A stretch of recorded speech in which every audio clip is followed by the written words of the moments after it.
Kung sakali pa yun sa maayong panahon, panalangin gibubo na tumang mga damgo na puno sa grasya, kug mga way sama apan higalang na naman ang Diyos imong gikalimtan.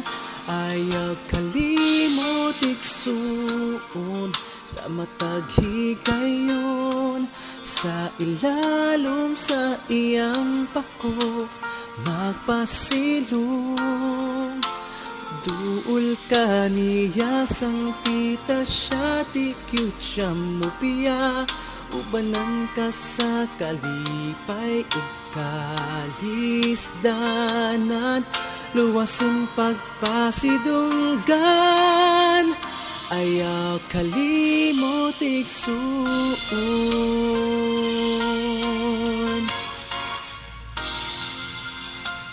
Ang kalibutan karon napuno sa kalisang, kasakit, kamatay, pagigbatok sa kaaway, kahakog ug pag-antos sa salaki kapos, kagul-anan ang nasakmit apan kinsang ginasangpit.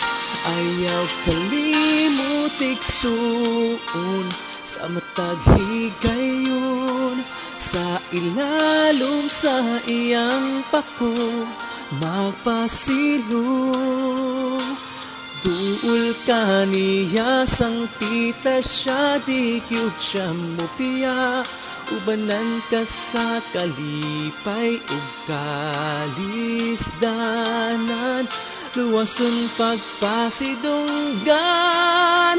Ayaw kalimot igsuon.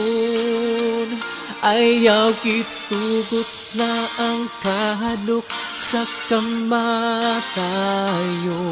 magatabon sa kalipay sa kinabuhing dayon.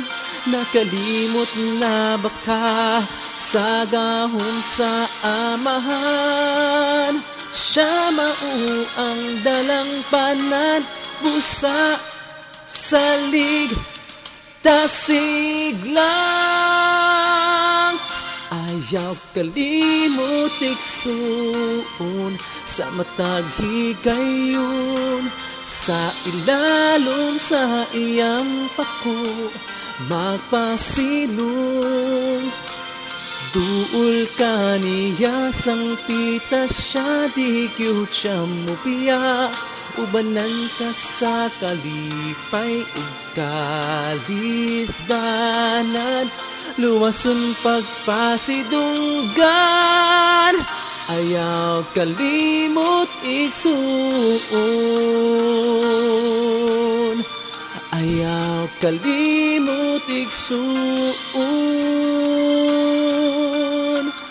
Ayaw kalimot igsuon.